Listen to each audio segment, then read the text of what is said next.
I was told there wouldn't be room this year. We're keeping it small, Mom, Joanna had said, voice sweet and clipped like she was speaking to a child. It's just the kids and a few friends. You understand. I said I did. I lied. 3 days later, I saw the photos. Joanna had posted them on her Facebook. A dozen faces around the long mahogany table I bought for her as a housewarming gift. Turkey, stuffing, cranberry sauce, bottles of wine. Laughter. Candles. Not a single chair empty. Not a single one for me. I sat there in my kitchen, the screen lighting up my hands, heart pounding with something that wasn't sadness anymore. Not confusion, not shame. Just a quiet, heavy clarity. Like a window had finally been washed, and now I could see it all. I wasn't wanted there, not because there wasn't room, not because I wouldn't fit, but because I was an inconvenience. Too old, too slow, too much. My daughter didn't want me in her house on Thanksgiving, and that would have been the end of it. I would have sat quietly, again, if it weren't for that picture. The one where Joanna stood behind the turkey, carving knife in hand with her husband beside her and their children around her. Everyone smiling, and in the background, barely visible, stood my old white ceramic gravy boat. The one I gave her years ago, the one she'd said was too outdated to use. She was using it now, just without me. That was the moment it shifted. I closed the laptop, pushed my chair back, and sat in silence. The kind of silence that doesn't scream or ache. It listens. And in that silence, I heard every small dismissal I'd swallowed for years. Every unreturned call, every "we're just so busy," every gift unthanked, and every visit trimmed short. It all lined up like breadcrumbs leading right here. I wasn't just forgotten. I was excluded. At 78, you'd think I'd have thicker skin. Maybe I do. But that day, I felt something sharper than pain. I felt resolve. I've raised 2 children, buried a husband, run a household, paid bills with one hand, and held fevers with the other. I know what I'm worth. I've just let them forget. But I remember now. The kitchen clock ticked loud in the silence. The tea in my cup had gone cold. I got up, poured it out, and pulled out the notepad I kept in the drawer by the stove. The one I used to write grocery lists and doctor appointments. Today, I used it differently. 1 page. What I gave. Another. What I got. And below that, what ends today. The pen didn't shake in my hand. I wasn't planning revenge. I wasn't planning anything dramatic. No confrontations, no screaming. That's not my style. But I was done pretending. Done accommodating. Done making myself small so they could stretch out without guilt. This house, this small, tidy place where I'd lived since Thomas passed, it held every good part of me. But lately, I'd made it into a waiting room, waiting for calls, for invitations, for crumbs of love disguised as duty. Not anymore. I sat back down and looked at the list. The second page was blank. That night, I couldn't sleep. Not because I was crying. I didn't cry. I just thought. Lay there under the old quilt Thomas and I picked out 40 years ago, listening to the radiator hiss and the wind press against the windows. And I thought. I thought about every Thanksgiving I'd hosted when the kids were small. The turkey that never cooked evenly. Joanna sneaking marshmallows off the sweet potatoes. Henry throwing peas across the table and blaming the dog. I remembered the mess, the noise, the chaos that once felt like a full life. And now, silence. In the morning, I put on my robe, made coffee, and sat with the notepad again. The pages were still there. What I gave. What I got. What ends today. I filled in the first page easily. What I gave. $18,000 for Joanna's kitchen remodel. Just until we sell the condo, Mom. $3,200 toward Henry's failed real estate license. I just need one more chance. 6 years of after-school pickups when the babysitter flaked.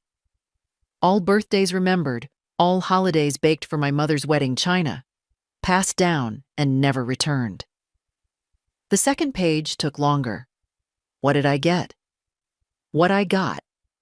Silence when I was sick. Excuses when I wanted company. A yearly call on my birthday, if that were keeping it small. I set the pen down. My hand didn't tremble. I wasn't angry. Not exactly. I was done being angry. I was just awake. When the phone rang, I almost didn't answer. But it was June, my neighbor, widow, kind eyes, too many cats. "Hi, honey," she said. "I just made cranberry bread. Thought you might like a slice." I hesitated. I'd love some. We sat at my kitchen table. She wore a pink cardigan with a missing button. I poured tea. We didn't talk about Thanksgiving at first, just the garden, the wind, her damn cats. But she was watching me. And finally, she said, "You look like someone who's been stepped on too many times." I smiled. "You're not wrong." She reached for her bread. "You know what I did the year my youngest didn't invite me to Christmas? I changed my will, donated everything to the library, even the jewelry, left a note in the safe. You should have read to me when I was still alive." I laughed, despite myself. She looked at me sharply. "I'm serious, Carolyn. They treat you like an obligation now? You stop giving like you owe them something." I didn't argue. I just listened. Because June was right. After she left, I stood in the doorway and looked around the house. Everything I'd built, everything I'd kept. Photographs on the walls, some framed, some curling. Henry at prom. Joanna in her cap and gown. Thomas with his arm around me, smiling like he knew a secret. I walked to the old desk in the corner. It still smelled like cedar. Inside was the envelope, the one with all the statements, receipts, passwords. Everything they'd need when I was gone. I pulled it out, tore it in half. Then I opened my laptop and logged into my accounts. Bank, insurance, utilities.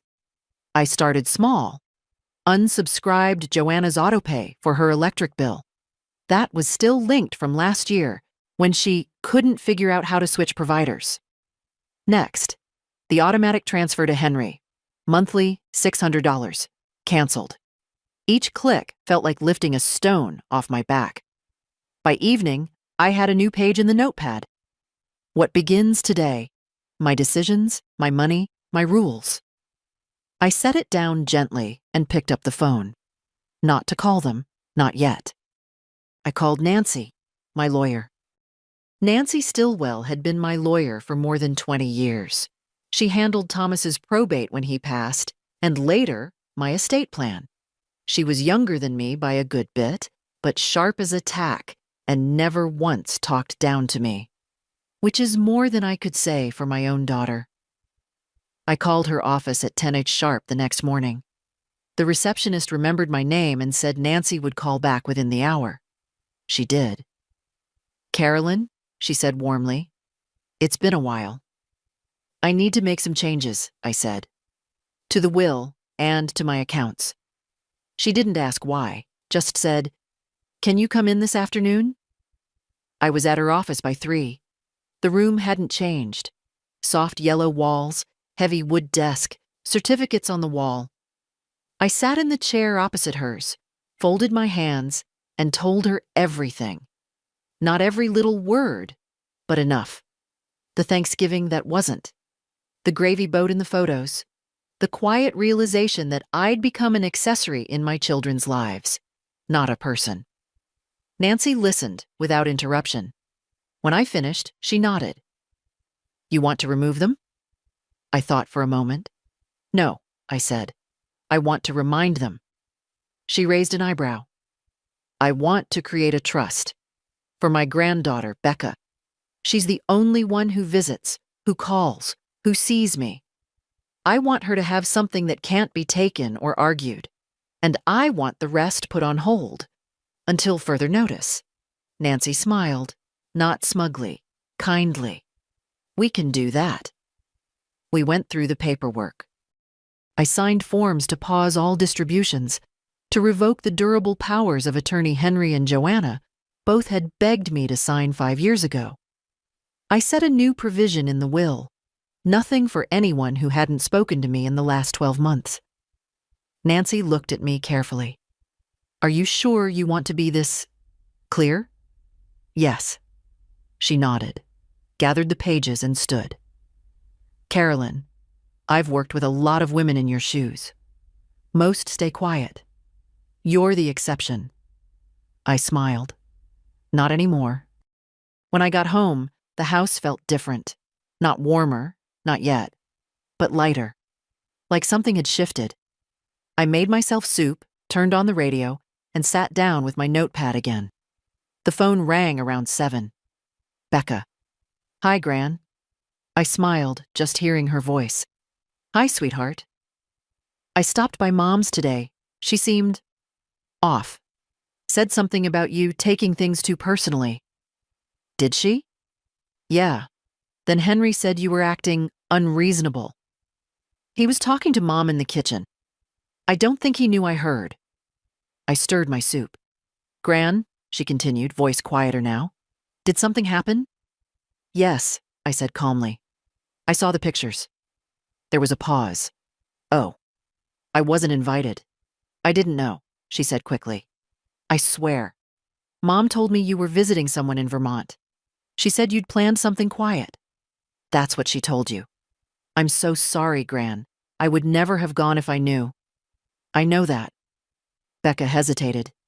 Is there anything I can do? I looked at the window, at the dark beyond it, at the old oak tree swaying in the wind. You're already doing it, I said. You're here. And she was? She always had been. We talked for 20 minutes.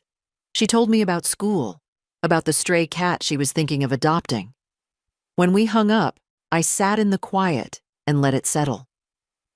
I didn't need the whole family to come running. I didn't need groveling or letters or even apologies, though an apology would have been nice. What I needed, I realized, was to no longer be silent about what I'd allowed. The next morning, I woke up before the sun. Not from worry, from purpose. I made coffee, skipped the toast, and took out the folder from the drawer near the phone. It had grown fat over the years. Receipts, letters, scans of checks, all the things I never threw away because some part of me suspected I'd need them one day. That day had come. I spread them out on the table, each one a little reminder of how much I had given. Not just money, my time, my patience, my silence. The check for Joanna's dental work. Not the kind that fixes pain, but the kind that reshapes the jawline for confidence. $5,000. I remember the day she asked. She'd called me Mommy in that sweet, girlish voice she only used when she wanted something. I hadn't heard it since. The invoice for Henry's landscaping bill. A mess of a backyard he never finished. Another $2,000. The bank statement with automatic transfers I'd forgotten about. Small monthly amounts for things they'd long stopped acknowledging. Joanna's magazine subscription. Henry's pet insurance. I highlighted each one and marked them. Canceled. By noon, I was at the credit union, sitting across from a boy who looked too young to shave, but wore a tie like it mattered. He smiled too wide when I sat down until I placed the file in front of him. I want to suspend every outgoing transfer and recurring payment, and I want to revoke all shared access. He blinked. Shared with whom? I gave him the names. He hesitated, then tapped on his keyboard. I watched the screen flash as lines of data flew by. You've got 17 recurring arrangements, he said finally, including joint access on the family account. Not anymore. I signed what needed signing. The boy cleared his throat. Mrs. Mercer, just making sure. Your daughter and son will be notified when their transfers fail. Are you prepared for the consequences? I'm 78, I said. I've lived through 2 recessions, a war, and losing the love of my life. I can handle a phone call. He nodded. I left the bank with a folder of printed confirmations. Outside, the air was crisp. Winter had set in, quiet and cold. I pulled my coat tighter and walked slowly home, stopping to look at the small bookstore where Thomas used to buy me novels. The window display had changed. So had I. Back at the house, I opened the front door to the familiar creak and set the papers on the kitchen counter. Let them call. Let them be surprised. It was time I stopped paying for my own neglect. That afternoon, the first voicemail came. Mom, hey, it's Henry. There's something wrong with the water bill. It bounced or something? I'm not sure. Can you call me? I didn't. Later, another message. Joanna. Mom, hi. Just wondering if you changed something on the electric account. I think there was a mix-up. Anyway, give me a ring. I didn't. Instead, I made tea. Read a few pages of the book I'd been meaning to finish since summer. It felt strange, that kind of quiet. Strange and good. The phone buzzed again. This time, no voicemail, just a missed call. And another, and another. By evening, I turned the phone off altogether and placed it face down. I wasn't hiding. I was resting.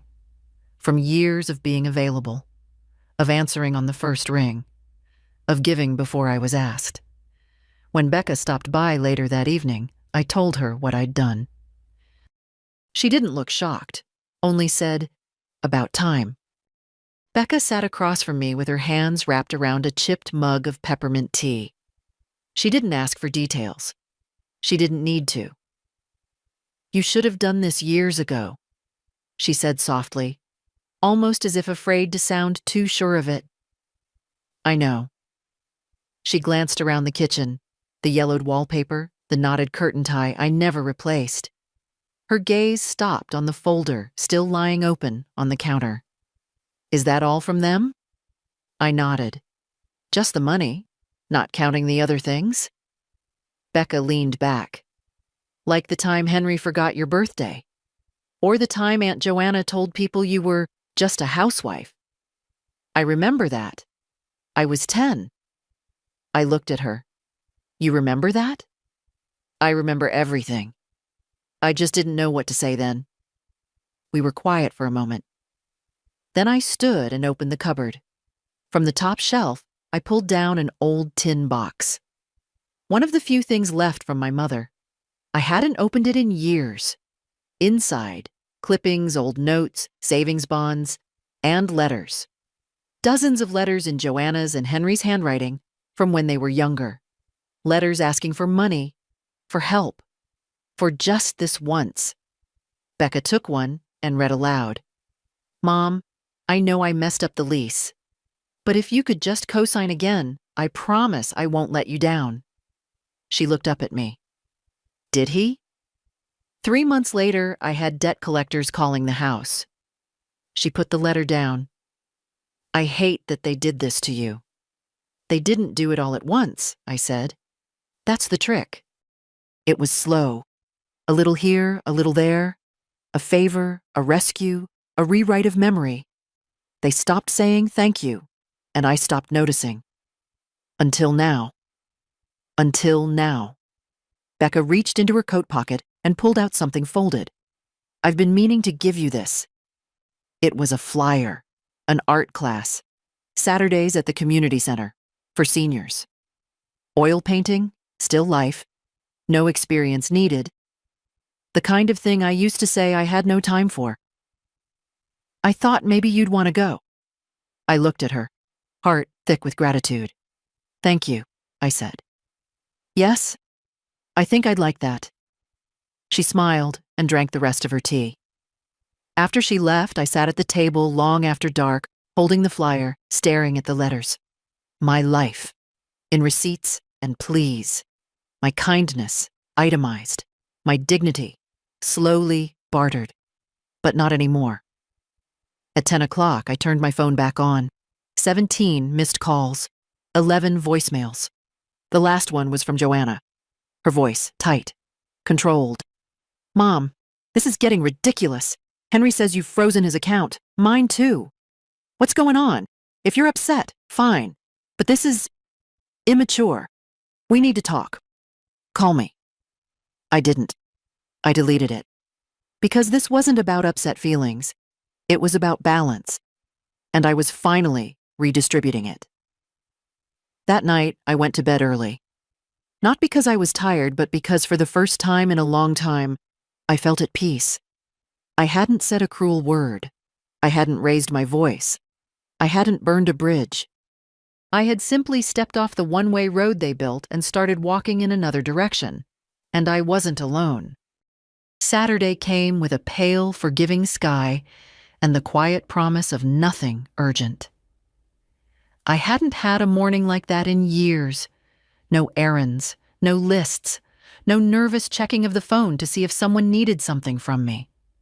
Just the kettle humming, slippers soft on linoleum, and the echo of peace. Becca picked me up at 9:45 sharp. She wore that patchy green sweater she always loved and had paint smudged on her jeans before we even started. Ready to become an artist, Gran? I smiled. Ready to try. The community center was warm, a little too brightly lit, but it smelled of paper and coffee and quiet focus. A place where time moved slower. There were 10 of us in the class, mostly women, one soft-spoken man named Peter who did landscapes of Vermont. The instructor, Carla, had silver braids and soft hands. She passed out brushes like they were keys. We were told to paint something familiar, something that had stayed with us. I didn't think. My brush dipped into the soft blue without hesitation, then the beige. My hand moved before my mind could. An old chair. I painted Thomas's reading chair, the one that still sat in the corner of the living room, the cushion sunken just so. The chair no one else ever touched. The chair I'd nearly given to Henry last year when he needed something vintage for his new apartment. But I didn't. Thank God I didn't. Beside me, Becca was sketching a window view. Our backyard, I realized. The crooked tree, the rusted fence. It made something catch in my chest. Why that view? I asked her gently. She shrugged. It's where you always sit when I come over. I think it's my favorite view in the world. I couldn't answer that. Not out loud. After class, we walked to the cafe on the corner. 2 lattes, 1 cinnamon roll to split. We sat near the window, coats still on, and watched the street blur past. People rushing, arms full of packages. The season had shifted overnight. Everything felt a little more brittle, more urgent. Becca was looking at her phone, then quietly turned the screen toward me. Joanna posted again. A new photo. Their family around the fireplace. Matching flannel. A caption that read, "Family is everything." I looked at it. I didn't flinch. Henry liked it, Becca added almost apologetically. I sipped my coffee. They're not subtle, I said. No. And they're not sorry. No. But they're loud. That usually means afraid. Becca looked at me. I think they're realizing, I said, that for the first time in their lives, I'm not bending. Becca leaned forward, elbows on the table. If they come knocking, if they try to fix this, what are you going to do? I didn't answer right away. Outside, a mother was tying her son's scarf tighter. A cab honked. 2 teenagers ran past laughing. I'll listen, I said, but I won't forget. Becca nodded. Good. She reached into her coat and pulled out a small sketch pad. I made this last year. You never saw it. She handed it to me. It was full of drawings of my house, my kitchen, my tea mugs, my slippers, that crooked window, me. In every one of them, she had drawn me. "I never wanted to forget you," she said softly, "even when they tried to." The cinnamon roll between us went cold. Neither of us touched it. But for the first time in a long time, I felt full. They showed up on Sunday. No warning, no call. Just the low hum of an engine outside and the sound of heels on my front steps. A rhythm I hadn't heard in months, but recognized instantly. Joanna always walked like she had somewhere more important to be. I didn't move from my chair. A knock. Firm. 2 beats. I sipped my tea. Another knock. Then her voice. "Mom, are you home?" Of course I was. I always was. That was part of the problem, wasn't it? I waited a moment, then stood and opened the door. There she was. Hair perfect. Lipstick dark. A leather coat that probably cost more than my refrigerator. And behind her, Henry. Hands in pockets, trying to look casual, like this was all spontaneous. "Can we come in?" she asked, all sweet and controlled. I looked at them both, then stepped aside without a word. They sat on the couch. I didn't offer tea. Henry was the first to speak. "Mom, we're worried. You've changed things." "You mean I stopped paying your bills?" Joanna cut in. "That's not what we're saying. We noticed, and we think something might be going on. Emotionally." I almost laughed. "Emotionally? Well, you've isolated yourself. Becca says you've been different." Becca. That was a move. Use the one person who still came around as leverage. I took a breath. "Let me stop you there," I said calmly. "You're not here because you're concerned about my emotional state. You're here because the money stopped." Joanna looked offended. "That's not fair. Isn't it?" "Henry, when's the last time you called just to talk?" He shifted. "I've been busy." "And you," I turned to Joanna, "you told people I wasn't feeling well over Thanksgiving, that I needed rest. Meanwhile, there were 12 people at your table." Her jaw tightened. "It wasn't personal. It was entirely personal. You used my things, my traditions, and cut me out of them." She looked down. Henry cleared his throat. "Look, maybe we all made some mistakes. Maybe things got a little misunderstood." "No," I said, voice steady. "Not misunderstood, ignored, dismissed, taken for granted." Silence. Joanna finally spoke, quieter now. "So what do you want, Mom? An apology? Is that what this is?" I studied her. This woman I had raised. This woman who once cried in my arms over a scraped knee and now looked at me like I was a problem to solve. "I want respect," I said. "I want to stop being a background fixture in your lives, the one you only notice when something breaks." Henry looked down. Joanna crossed her arms. "Well," she said coldly, "if that's how you feel." "It is." "Then maybe we need space." I nodded. "Take all the space you need." They stood. I didn't follow them to the door. Before leaving, Henry hesitated. "You know we love you, right?" I didn't answer. They left without another word. When the door clicked shut, I leaned against it and closed my eyes. I didn't feel triumphant. I didn't feel vindicated. I felt clean. And that was enough. The silence after they left was thicker than usual, not heavy with guilt or regret. That part of me had gone quiet. It was just still, like the house was holding its breath, waiting to see if I would cave, if I would pick up the phone and apologize for having needs. I didn't. Instead, I went to my desk, pulled out the file folder Nancy had prepared, and began the next phase. There were still accounts in my name that needed closing, not just the obvious ones, the joint ones, the utility autopays, but deeper ones. Silent ties. The kind you forget exist because they've become so normal, so automatic.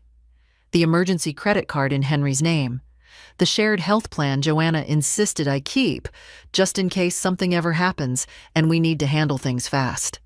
The insurance policy I'd added her to as secondary contact when she was still trying to get approved for her first mortgage.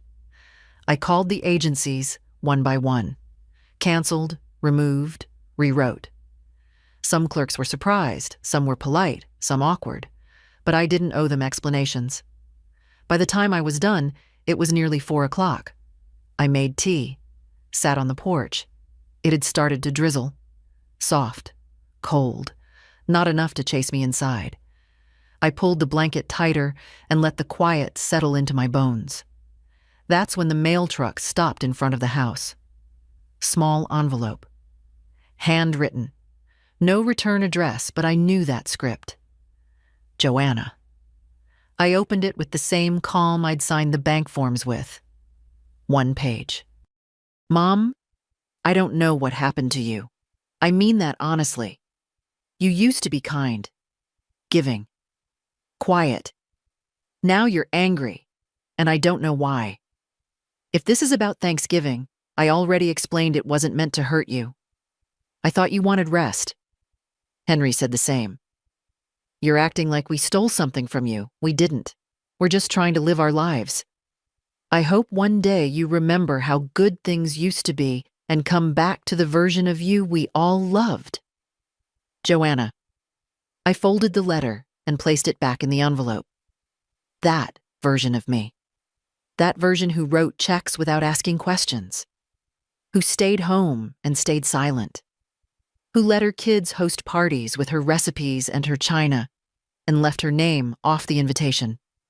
That version of me was gone, and in her place stood someone else. Still kind, still giving, but not invisible. Not anymore.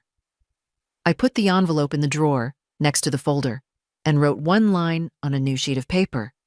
You don't get to define the version of me you love. The storm didn't come right away. It built itself slowly, like weather in the distance. A tension in the air, a shift in the tone of voices. I knew it was coming the moment Becca called me on Monday evening, her voice uncertain. Gran, she said, have you checked your messages? No. I think you should. I didn't ask more. After we hung up, I turned my phone back on. 12 new voicemails. Most were short, terse. Then they turned sharp. Henry, first. Mom, the account's still frozen. You said this was temporary. Can you please call me? Then Joanna. I'm trying to stay calm, but this is getting out of hand. I had to cover the electric bill. You know we're not in a position to absorb these kinds of expenses right now. Then silence for 2 days. And then another burst. Joanna again. It's frankly unbelievable. You've made your point. Can we act like adults now? Henry. I just got declined for the apartment application. Remember the co-signature? They're saying you revoked it. I'm not sure what game you're playing, Mom, but it's getting really ugly. And finally, a text. From Joanna. Not a voicemail, just one message. If this is how you want to play it, fine. Just know we're telling the whole family what you've done. Everyone deserves to know what kind of person you've become. There it was. The pivot from confusion to blame. It didn't sting. Not in the way they'd hoped. I didn't feel ashamed. I felt awake. They'd built a version of me that was useful.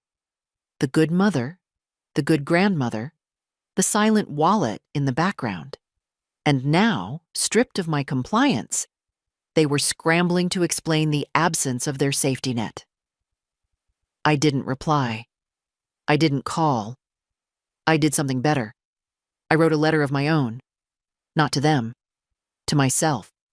To the woman I used to be. You did your best. You gave everything. You believed that love meant sacrifice, that family meant always saying yes. You carried birthdays, bought appliances, forgave rudeness, and smiled through exclusion. And they loved you, in the way people love comfort. quietly and without gratitude. But you're not that woman anymore. You're not a door left unlocked, a checkbook left open, a seat quietly surrendered. You're not cruel. You're not vengeful. You're simply done. Done funding your own neglect. Done earning love that should have never needed purchase. Done being a story told only when it flatters someone else. I folded the letter and placed it in the top drawer of my desk. Not for anyone else to read, just for me. A page to hold the lines steady when the weather inside gets rough. Becca came over the next day. She brought tulips. From me, she said, not from them. She didn't ask if I'd heard from her parents. She knew. Instead, she handed me a new canvas, wrapped in brown paper. Thought you could use something fresh. I took it. Want to paint together this weekend? She asked. I nodded. I'd like that. We didn't talk about Henry or Joanna again that day. We made soup. We watched the rain. We painted a bowl of pears that came out lopsided but honest. It was more joy than I'd felt in months. Outside, the storm had started. Inside, I was still. And still was more than enough. The storm finally reached my door by Thursday. Not metaphorically, physically. It was Henry this time, alone, standing in the cold with his hands shoved deep in his coat pockets and that half-practiced expression of concern he used when he wanted to look noble. I saw him through the curtain before he knocked. I opened the door slowly. "Hi, Mom," he said. "Can we talk?" I didn't step aside. Not yet. He exhaled. "Look, I know this is uncomfortable, but things have gotten out of hand." I raised an eyebrow. "Things? You canceled the co-signature, the account access, the support I've depended on for years. You didn't even warn us. You just cut the cord." I didn't answer right away. I let the cold wind say what I wouldn't rush to. Eventually, I opened the door wider. "Come in." He stepped inside, shoulders tense. I led him to the living room but didn't offer coffee. He sat stiffly, like the couch offended him. "I'm not here to fight," he began. "I just want to understand." "No," I said, sitting across from him. "You want to negotiate." He blinked. "Is that such a bad thing?" "When it comes after decades of imbalance?" I said. "Yes." He leaned forward, his voice lower. "Mom, Joanna's furious. She's been telling everyone you're having some kind of breakdown, that you're being manipulated. She says Becca's feeding you stories." That made me sit back. Calmly. "She thinks Becca is the problem?" "She says you've changed. That you've turned cold." "I've turned boundaries into actions," I said. "That's not cold. That's what happens when warmth is taken for granted." He rubbed his temples. "I just don't get why now. Why pull the rug out? What changed?" "You didn't invite me to Thanksgiving," I said simply. He looked up, startled. "We thought you were tired. You didn't ask." Silence. "Henry," I continued, "you've borrowed thousands from me over the years. Not once repaid. Not once asked how I was doing when you picked up a check. You showed up when it was convenient, when there was something to gain." He shifted uncomfortably. "That's not fair."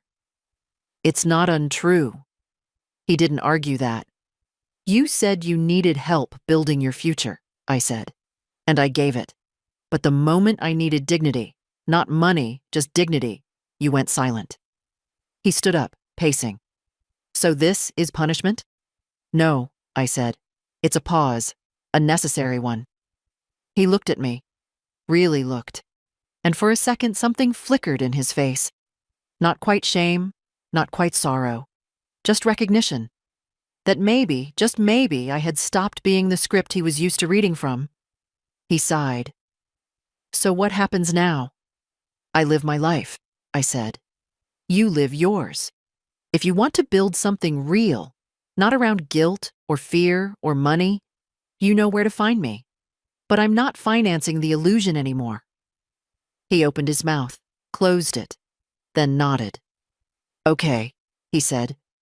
And for the first time in a very long time, he left without asking for anything.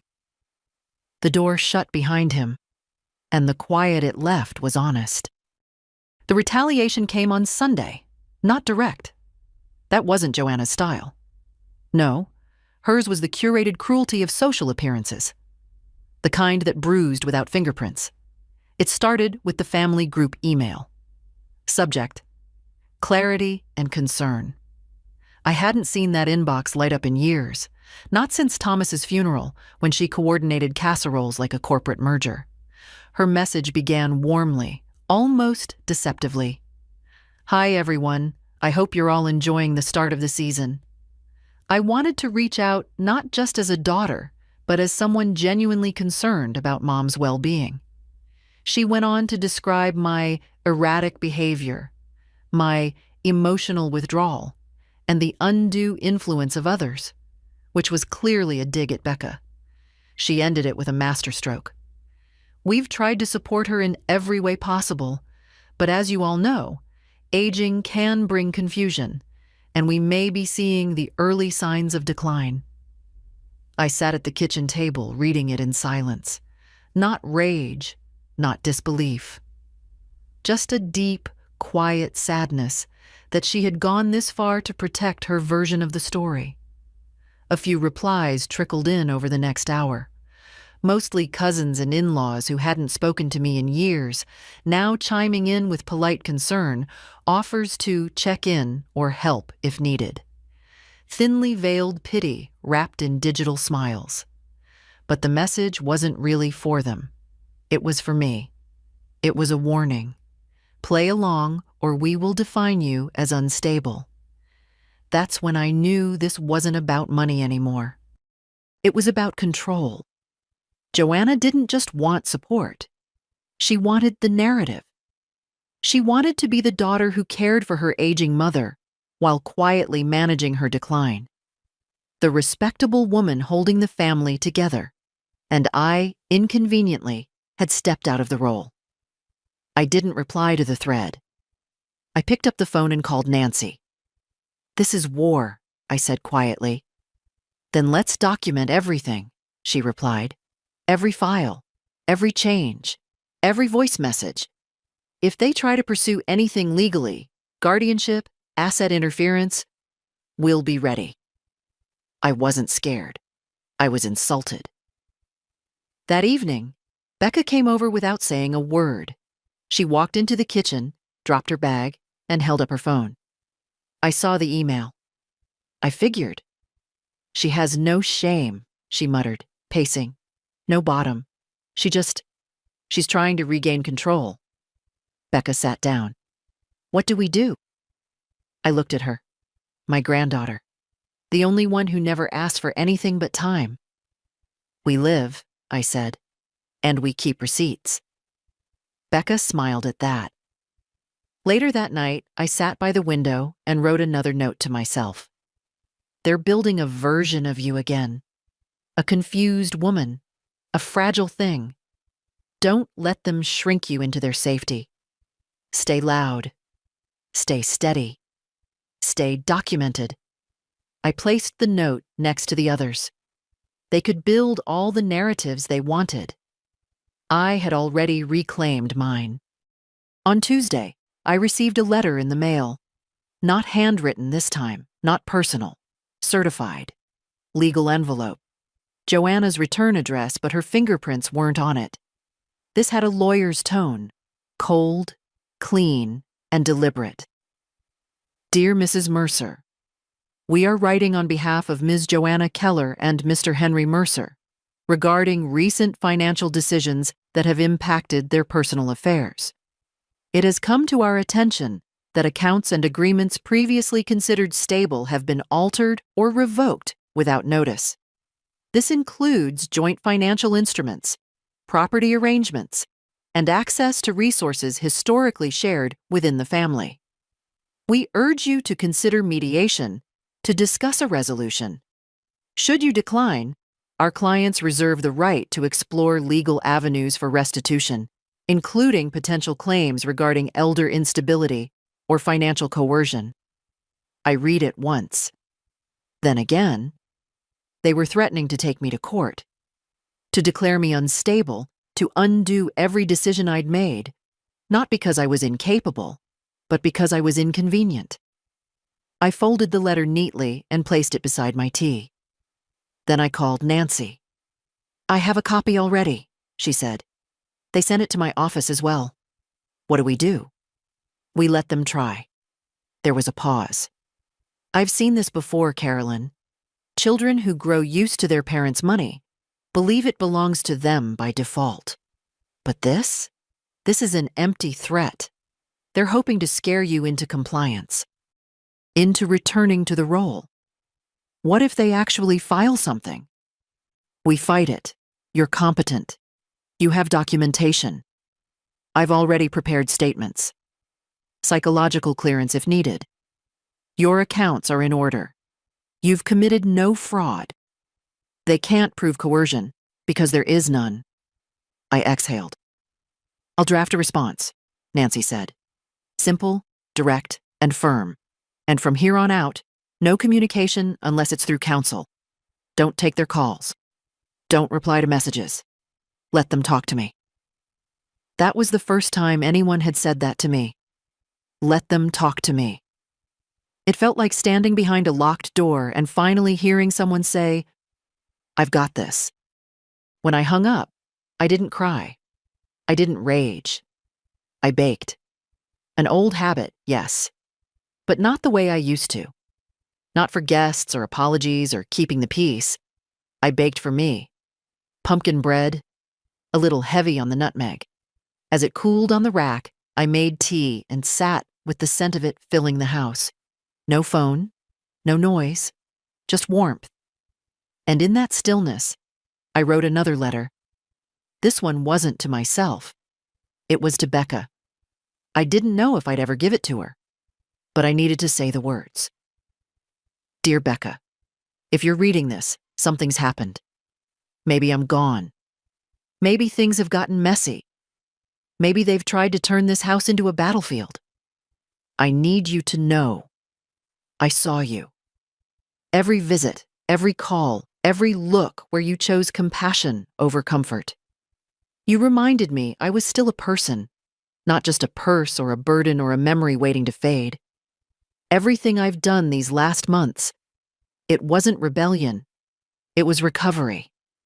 I was pulling pieces of myself out from under years of polite erasure. And you were the reason I believed I could.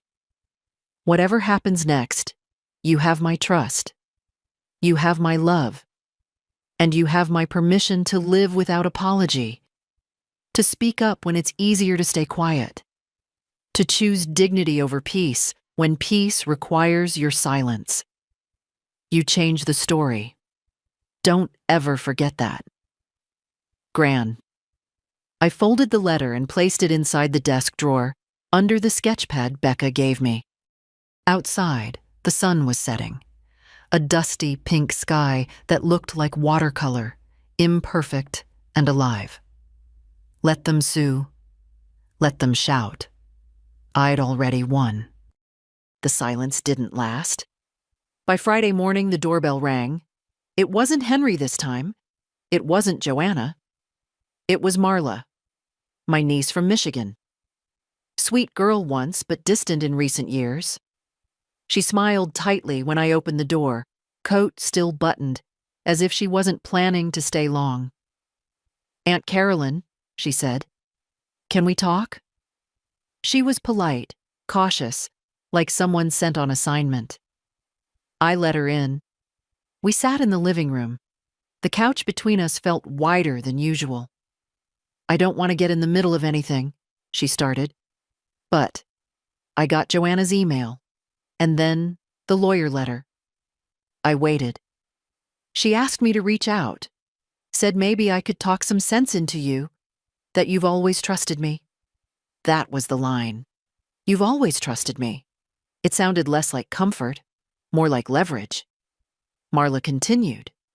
They think you've been misled, that Becca's been influencing your decisions. There it was again. Blame shifted onto the one person who stood by me.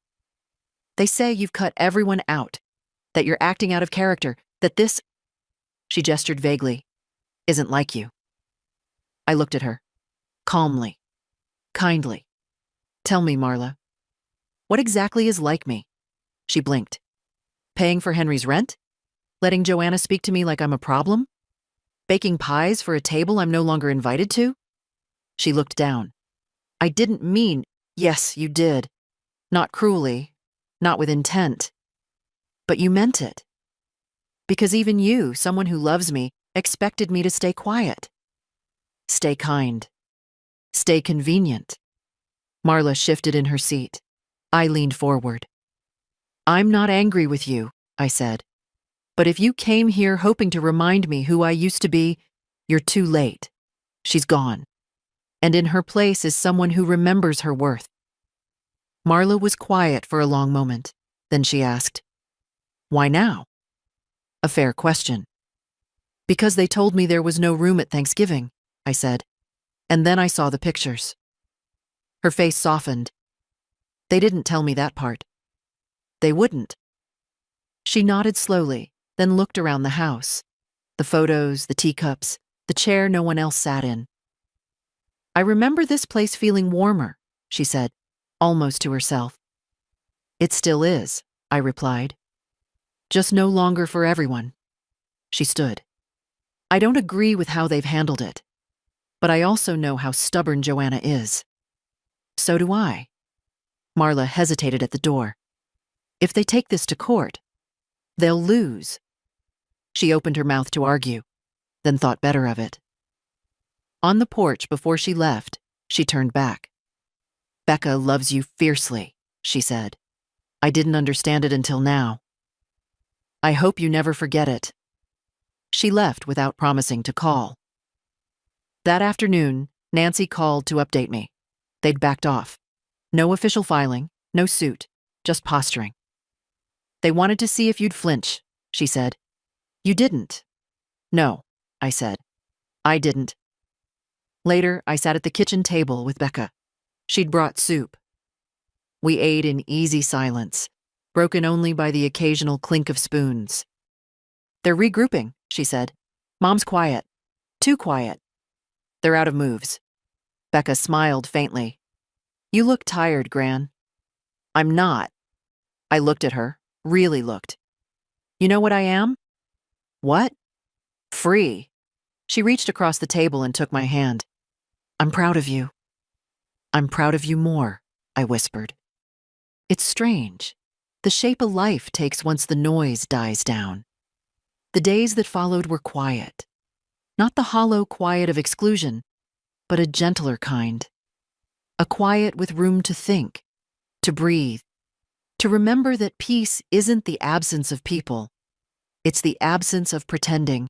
No more sudden texts, no vague accusations, no passive-aggressive voicemails about being concerned. Joanna and Henry had finally gone silent. They weren't done, of course. Just regrouping. But I wasn't waiting anymore. That Sunday morning, I put on a coat and walked to the cafe down the block, alone, without an apology or a reason. I brought my sketch pad, the one Becca gave me. I ordered my tea, sat at the corner table near the window, and painted the scene outside. A woman walking her dog. 2 kids tossing snowballs too close to the sidewalk. A man in an old army jacket reading a paperback by the bench. The world was still turning. And I was still in it. Later that day, I stopped by the community center, signed up for a second art class, and dropped my name on a volunteer list for the library's winter reading program. They asked if I had transportation. I smiled and said, I've got legs. It wasn't reinvention. It was return. Return to the woman I'd once buried under obligation and softness. The woman who used to sit on the porch reading mystery novels while the stew simmered. The woman who knew when to say yes and, more importantly, when to say nothing at all. When I got home that afternoon, Becca was sitting on my porch steps. She wasn't crying, but her face was flushed, angry. "They said I'm not welcome at Sunday dinner," she said before I could ask. "Who said?" "Mom. Dad. They said it's not punishment, but they think I've taken sides, that I've let you twist things." She looked at me, eyes burning. I didn't even argue. I just stood there. And then I left. "You did the right thing." "No, Gran, I should have shouted. I should have said something clever and sharp and, I don't know, powerful." "You did say something powerful," I said. "You left." She looked up, and her jaw trembled. "I don't want to lose them, but I'm not going to betray you just to stay in the room." "You're not losing anything," I said, brushing her hair from her cheek. "You're becoming." She stayed for dinner. We had soup and bread and orange slices for dessert. No centerpiece, no silverware, no speeches. Just two women at a quiet table, sharing the easiest kind of love. The kind that doesn't ask you to shrink. After she left, I sat at the desk and opened the drawer. I pulled out the letter I'd written to her weeks ago, the one she hadn't seen yet. I placed it in an envelope and wrote her name on the front. Then I added a small note. "For when you forget how strong you are." Outside, the wind picked up. I closed the window and pulled the blanket over my shoulders. The house didn't feel empty. It felt ready, not for visitors, not for apologies, but for whatever came next. They never called again, not to apologize, not to explain, not even to pretend. And I didn't chase them. Winter came in slow this year. No blizzards, no chaos. Just frost on the windows each morning and the kind of hush that settles over a neighborhood when everyone finally runs out of things to say. Becca kept coming by. We painted. We cooked. We talked. Not about the mess. Not about Joanna or Henry. About real things. Small joys. Future plans. The cat she wanted to adopt. The class I wanted to teach. The house filled again. Not with noise, but with presence. One morning, after shoveling the front path, I sat on the porch with a cup of tea. I watched a pair of crows fighting over something invisible. A man walked by and nodded, and I nodded back. And I realized no one owed me peace but me. All those years I thought I was holding the family together. I was just holding still while they pulled in every direction. All those holidays I said it's okay when I wasn't included. I was teaching them it was. All those times I gave without question, I was training them not to ask. And all that silence? It was mistaken for consent. But not anymore. This new version of life is smaller, quieter, but every part of it fits. Like a coat I thought I'd outgrown but was only wearing backwards. I look in the mirror now and see someone intact. Not spiteful, not vengeful, just whole. The phone is still in the kitchen. I still answer it, but only when I want to. I still bake, but the recipes are mine again. I still remember the faces around the Thanksgiving table, the one I wasn't invited to. But they don't ache anymore. They just remind me what I will never allow again. This house has room for visitors, but only those who bring warmth. This heart has room for family, but only those who arrive without conditions. So if you're reading this, and you've ever been told you were too sensitive, too dramatic, too much, listen to me. You're not. You were just noticing things others preferred you ignore. You were just expecting the love you gave to come back whole. You were just asking not to be erased. And if that makes you too much for them, then it's time to make space for yourself. Real space. Clear, clean, and without apology. The kind of space where you don't wait to be included. You build your own table, and you sit at the head of it, with your name in full, your voice unmuted, and your piece, finally, your own. If this story spoke to you, share it. If it reminded you of someone you love or someone you lost, send it to them. And if you're still sitting quietly at someone else's table, waiting for a seat, you don't have to wait anymore. Not one more day.